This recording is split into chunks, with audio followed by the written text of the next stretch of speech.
Bar association Ghaziabad का चुनाव अपनी पूरी रंगत पे है और मेरे साथ मुनीस त्यागी जी हैं जो अध्यक्ष पद के प्रत्याशी हैं। आप इस चुनाव को लेके आप लगातार जनसंपर्क कर रहे हैं और तो जो है आपके मुद्दे क्या क्या हैं?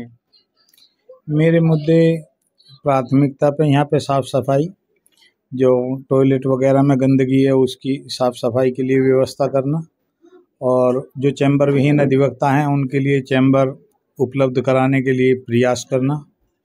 जो आवास विहीन अधिवक्ता हैं जिनके पास गाजियाबाद में आवास नहीं है उनके लिए प्राधिकरण से जीडीए से मिलके उनकी आवास की व्यवस्था हल कराने का प्रयास करना, ये प्राथमिकता के मुद्दे हैं। इसके अलावा वकीलों में और जुडिशरी में सामंजस्य स्थापित करते हुए वकीलों की गरिमा बनी रहे, किसी तरीके का भी अपमान अधिवक्ता को कोर्ट में ना सहना पड़े, इसके लिए प्रयास करना है। अच्छा, आप जो है लगातार यहाँ संपर्क कर रहे हैं, तो एक ऐसी क्या समस्या है जो आपको यहाँ सबसे ज़्यादा देखने को मिल रही है?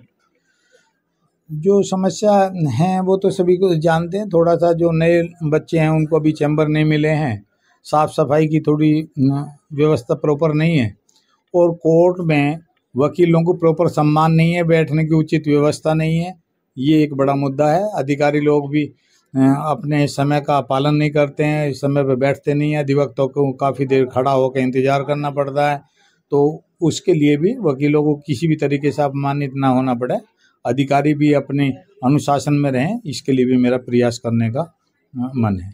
अच्छा, जैसे 14 तारीख को नतीजा आता है और मेरी भगवान से प्रार्थना है कि आप जीत जाएं।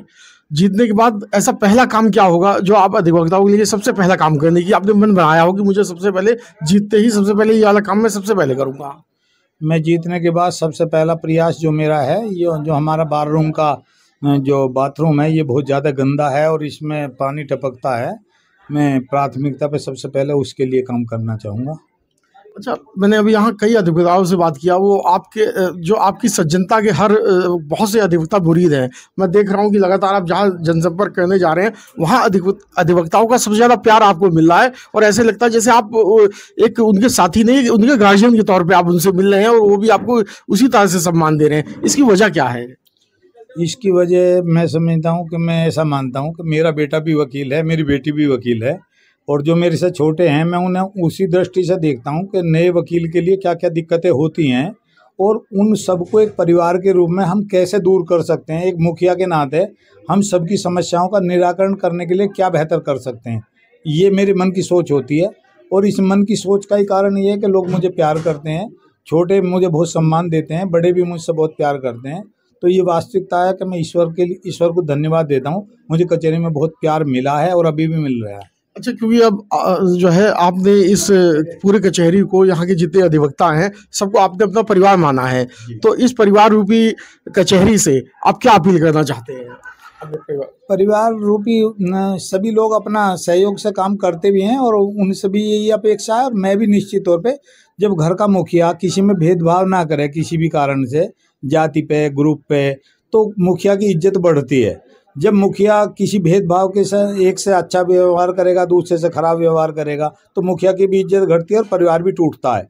तो मेरा प्रयास है कि मैं अपने मुखिया, यदि मुझे ये दायित्व मिलता है तो मुखिया होने के नाते बेहतर प्रयास करूं कि एकता, अखंडता और बार की गरिमा के लिए मुझे काम करना होगा, उसमें बिना किसी भेदभाव के।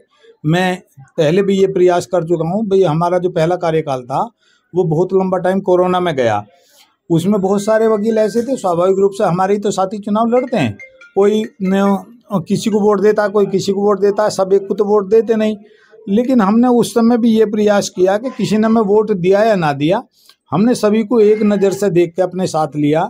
और जिनको कोरोना में बहुत सारी दिक्कतें थी, हॉस्पिटल में जगह नहीं मिल रही थी, रेमडेसिविर इंजेक्शन नहीं मिल रहा था, ऑक्सीजन सिलेंडर नहीं मिल रहा था, तो हमने वो सब सरकार से उपलब्ध कराए अपने प्रयास से, अधिकारियों से मिलके। और उसके बाद हमने उन्हें डिस्ट्रीब्यूट करने में कोई भेदभाव ये नहीं किया कि इसने मुझे वोट दिए, इसने नहीं दिए, ये उस ग्रुप का, ये उस ग्रुप का है।